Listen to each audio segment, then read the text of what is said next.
Deep in the dark, you hear skittering on stone. You raise your torch just in time to see a mass of writhing tentacles dropping from the ceiling.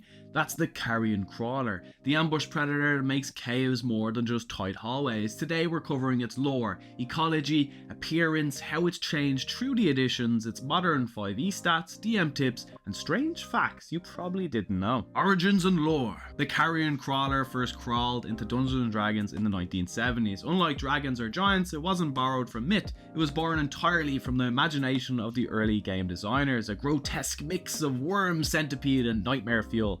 Its role was simple, a dungeon predator that punishes the careless, prowling battlefields and caverns alike. Though named for scavenging corpses, it has no problem paralysing something that's still breathing. In its alien little brain, moving prey is just meat that hasn't stopped twitching yet. Are you sure it's dead? Ecology and behaviour. Carrion crawlers thrive underground, caves, ruins, mines, sewers, anywhere corpses accumulate. They are solitary hunters, highly territorial, and even attack their own kind if territory overlaps. This is my swamp! Despite the name, they're opportunistic. They'll happily devour carrion, but will also ambush the living. Their tentacles are coated in something called paralytic venom. They disable prey first and then drag it away for a leisurely meal in their lair. Bones of full 50 men lie strewn about its lair. So Crawlers can climb walls and ceilings with unnatural ease, turning vertical space into a hazard. Adventurers who only watch the ground often find their doom dropping from up above. When you hear dripping water in a cavern, you may also hear faint claws and clicking overhead. It's not a problem if you don't look up. Appearance. The Carrion Crawler looks like a giant centipede, its body an armoured green-brown carapace. The head is a real nightmare, a cluster of 8 slimy, writhing tentacles surrounding a lamprey-like mouth. The top is armoured, but the underside is soft and vulnerable. Over the years, artwork has emphasised its grotesque qualities, sometimes insectoid, sometimes worm-like, always disgusting. It is one of those monsters that immediately tells your brain this thing shouldn't exist. Through the additions. Carrion crawlers have slithered through every version of D&D, but they haven't stayed the same. In the earliest form, they didn't even bite. Their entire existence was built around those tentacles. Paralyze your victim and then slowly consume them while the party watch helplessly. That paralyze lasted long enough to end entire dungeon crawls, if the dice went badly enough. As the game evolved, designers toned down that brutality. The crawler gained a bite attack to give it more variety. The paralyze became shorter, it shifted from a save or die nightmares into a more tactical predator. Still terrifying, but less of a campaign ender. One era leaned into them as a battlefield controller with tentacles that slowed and restrained prey, making them ideal partners for other Underdark creatures. Instead of lone terrors, they became part of layered encounters. The modern version blends all of this, a reliable ambusher with a climb speed, decent durability, and a paralyze effect that still scares players, but gives them more repeated chances to break free.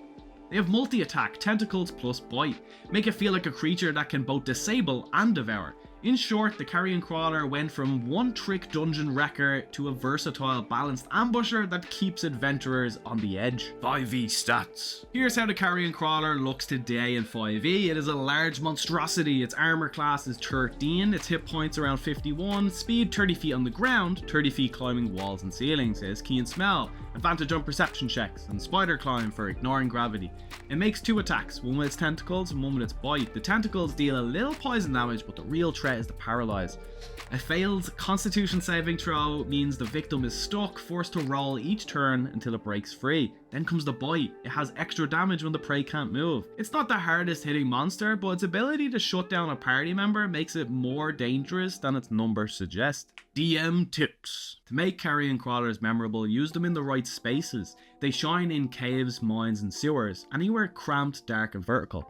Have them cling to the ceilings, drop on the backline or scuttle across the walls out of torchlight.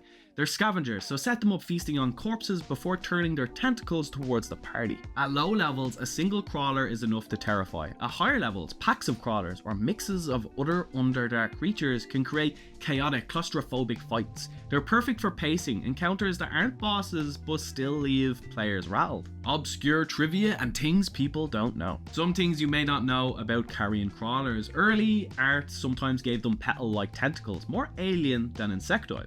Later art leaned into the centipede horror. In the original form, paralyze could last more than an hour of real time, effectively deleting a character from play. Some settings describe Underdark factions breeding them as guard beasts, living sentry systems that eat trespassers. They were once considered vermin in some bestiaries before setting into their current monstrosity classification. A 5e variant, the Core Spawn Crawler, trades poison for psychic tricks and pack tactics, a terrifying swarm option. They've never been the stars of a campaign, but they've always been lurking in the shadows, waiting for the player to stop looking up. The Carrion Crawler isn't flashy. It's not a dragon, a demon lord, or a lich, but it's a kind of monster that makes dungeons feel dangerous. It teaches players to stay alert, to watch the ceilings and the walls, and realise that the scariest threat in the cavern isn't always the boss at the end. Sometimes it's the crawler above your head, waiting for the torchlight to flicker. Thanks for watching, and next time you explore a cave, keep your lantern pointed up.